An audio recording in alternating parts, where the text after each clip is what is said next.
present US municipal bonds. So first let's begin with characteristics of municipal market. Municipal bonds are debt securities which are used a means of financing public projects such as schools, roads, bridges, buildings and airports. That means US municipal bonds are multi-sector activity.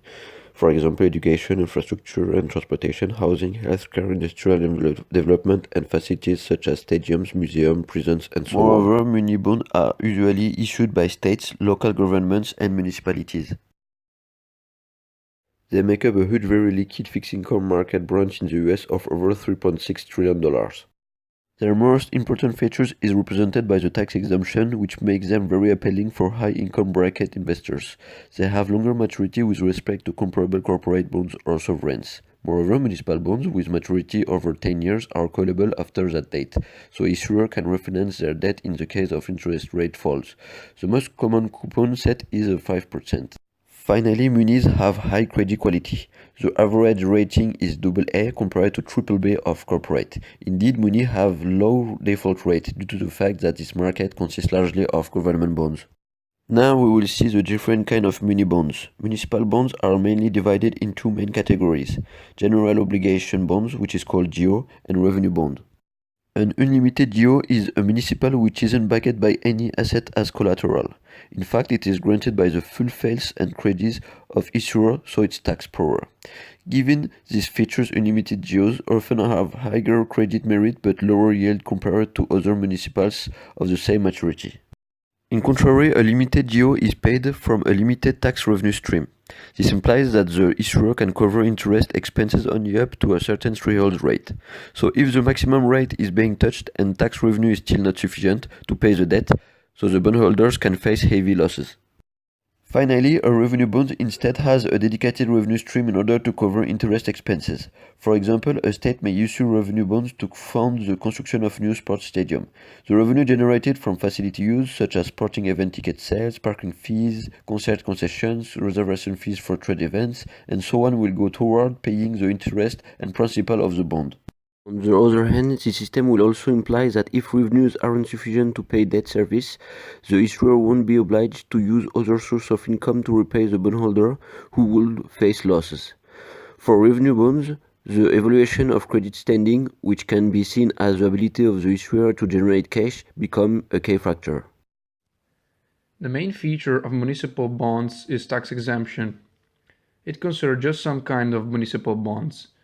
The condition is that not more than 10% of proceeds have to go to private business. Triple exemption feature states that if an investor buys a bond issued by the city in which he lives, the coupon will be exempted from federal, state, and local taxes. For this reason, yields are normally lower than those on comparable taxable bonds. The US have also two peculiar types of municipal bonds, which are AMTs and BABs. AMT stands for Alternative Minimum Tax. These bonds have a minimum applicable tax and are focused for some low-income taxpayers. BABs, Build America bonds, instead, are fully taxable coupon bonds with high yield, which are not taxable at their issuance. They were issued for a face value of almost $180 billion, and many of them are still trading today. From this picture, we can see that the largest part of municipal bonds investor base is made of retail investor or households, up to 42%. The fact that the majority of municipals can benefit from tax exemption make them very attractive for investors with higher tax rates. In other words, wealthy ones. The higher the tax rate, the bigger the exemption. Nowadays, mutual funds and commercial banks hold more than 30% of the total municipal bond market.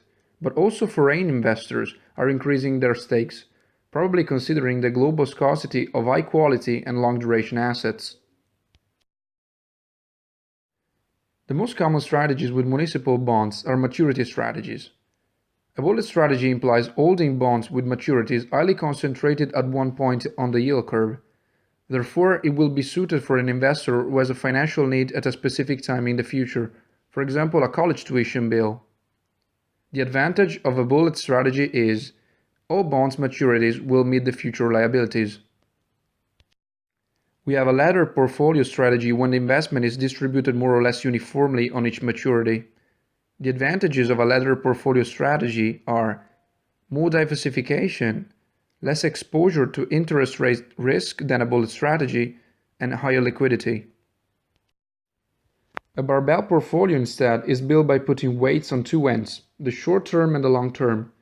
The advantages are it outperforms other strategies when the yield curve flattens, short-term maturities allow for reinvestment at potential higher rate, and long-term maturities help locking in current yields in case of interest rate falling.